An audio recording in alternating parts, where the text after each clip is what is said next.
ভিডিওতে আমরা চতুর্থ শ্রেণী তৃতীয় পর্যায়ক্রমিক মূল্যায়নের বাংলা 2 নম্বর স্কুলের প্রশ্ন উত্তরগুলো আলোচনা করব। একের পথে দিয়েছে জ্যোতির্মায়ের নাম কি? শরৎ শশী। খ ফেরাজ খাঁর বাড়ি কোথায়? উত্তর পশ্চিম সীমান্ত প্রদেশে।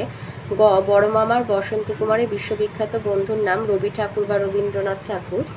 ঘ স্বপন বুড়ো ছদ্মনামে কে পরিচিত? অখিল বন্ধু নিয়োগী। উঙ বুনো হাঁস কী করছে? শ্যাওলায় তার ডিম ঢাকছে। চ আদর্শ ছেলে কবিতাটি কে লিখেছেন? কুসুম কুমারী দাস। ছয় ইংল্যান্ডের দক্ষিণ মেরু অভিযানের আয়োজক সংস্থার নাম রয়্যাল জিওগ্রাফিক্যাল সোসাইটি। বর্গিন জ শুক্তি সওদাগরকে কি নজরানা দেবে? শুক্তি সওদাগরকে মুক্তামালা নজরানা দেবে। দুই আছে শূন্যস্থান পূরণ। ক নরহরি দাস আসলে ছিল একটা ছাগল। খ মায়াদ্বীপ গল্পে বাতাসী নদীতে শুশুক দেখা যেত। গ বামুন চাচার বড় ছেলে আলী হোসেন খাঁ। ঘ স্কট 1868 সালে জন্মগ্রহণ করেন। উঙ ট্রাম ছাড়া একটি পরিবেশ বান্ধব যান সাইকেল। চ নৌকাও এগিয়ে চলে তত্তর করে।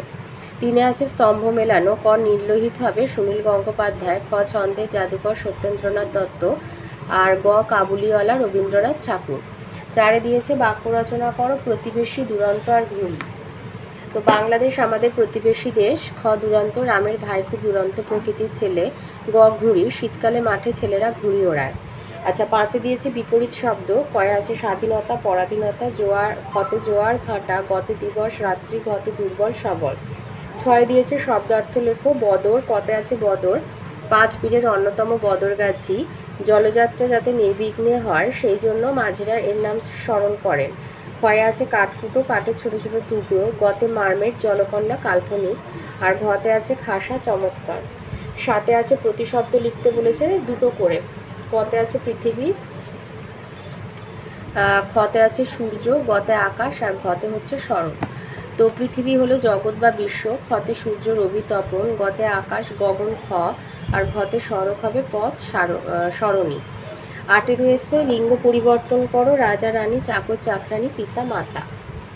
নয়তে দিয়েছে কর্তা কর্ম ক্রিয়া নির্ণয় করতে তো কতে বলেছে একটি টাট্টু ঘোড়া কিনে দিলেন মামা। তাহলে কে কিনে দেওয়ার কাজটা কে করেছে? মামা। তাই মামা হচ্ছে কর্তা। একটি টাট্টু ঘোড়া হবে কর্ম আর কিনে দিলেন হলো ক্রিয়া।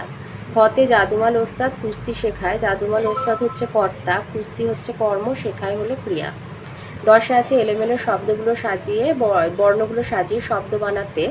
কতে হবে ভ্যাবাচাকা। খতে হবে কলকাতা। গতে বিদ্যালয়। ঘতে মজবুত। 11তে আছে সন্ধি বিচ্ছেদ করতে বলেছে। কতে দেশান্তর দেশযুক্ত অন্তর। খতে ব্যবস্থা বিযুক্ত অবস্থা।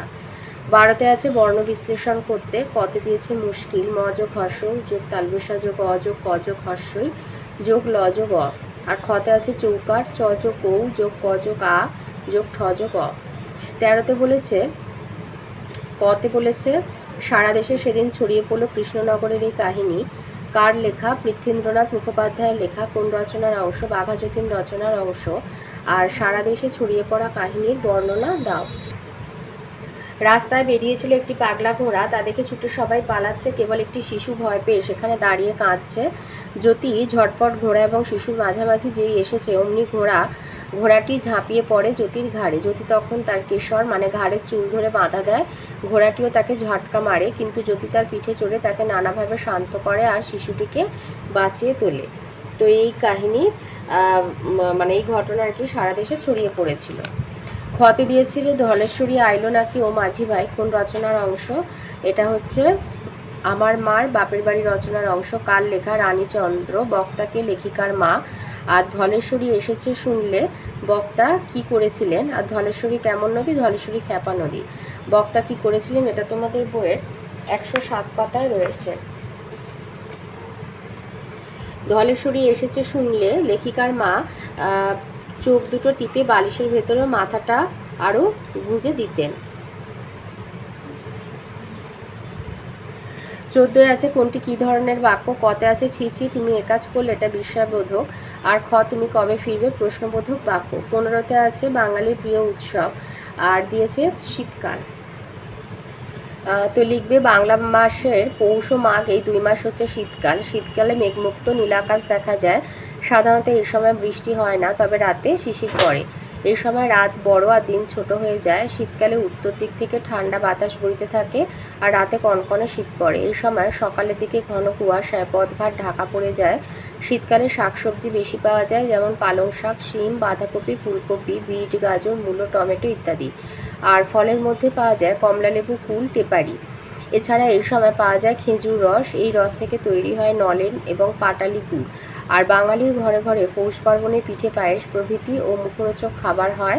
পাওয়া যায় মোয়া, নলেন গুড়ের সন্দেশ। শাকসবজি ও ফলের পাশাপাশি এই ঋতু শোভা বাড়ায় নানা ধরনের ফুল, গোলাপ, গাঁদা, ডালিয়া, চন্দ্রমল্লিকা এবং নাম না জানা অনেক মৌসুমি ফুল। শীতকালে চড়ুই ভাতি বা পিকনিক করার খুব ভালো সময়। এই সময় বড়দিন ও সরস্বতী পূজা অনুষ্ঠিত হয়। শীতকালে কনকনে ঠান্ডা থাকায় আমরা এ সময় গরমের জামা কাপড় পরি। প্রচণ্ড শীতে অনেক সময় বহু লোক মারা যায়। শীতল বাতাসের জন্য ঠান্ডা লেগে সর্দি, কাশি, জ্বর, নিউমোনিয়া প্রভৃতি রোগের প্রকোপ দেখা দেয়। তবে সাধারণত এই সময় মানুষের স্বাস্থ্য ভালো থাকে। এক কথায় বলা যায় অন্যান্য ঋতুর চেয়ে শীতকাল অনেক বেশি আরামদায়ক। এরপরে আছে তোমার বাঙালির প্রিয় উৎসব দুর্গাপূজা। বাঙালি হিন্দুদের সবচেয়ে বড় আর শ্রেষ্ঠ উৎসব দুর্গাপূজা।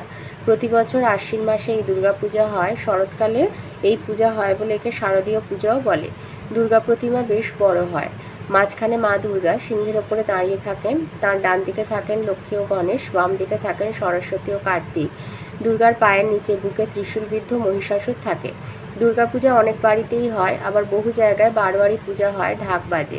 ধনী দরিদ্র সবাই এই সময় নিজেদের সাধ্যমতো নতুন জামা কাপড় পরে প্রতিমা দেখে বেড়ান। সপ্তমী, অষ্টমী, নবমী, দশমী এই 4 দিন দুর্গাপূজা হয়। পুজোর শেষ দিন বিজয়া দশমী। সেদিন নদী বা স্থানীয় জলাশয়ে প্রতিমা বিসর্জন দেওয়া হয়। ওই দিন গুরুজনদের প্রণাম করে আমরা আশীর্বাদ নিই আর ছোটদের ভালোবাসা জানাই। দুর্গাপূজা এক বিরাট মিলন উৎসব। পূজা উপলক্ষে প্রতি বছর দেশে বিদেশে প্রবাসে থাকা মানুষজন পরস্পর মিলিত হন উৎসব ও আনন্দের টানে। তাই বাঙালি মাত্র এই উৎসবের প্রতীক্ষায় থাকেন সারা বছর ধরে।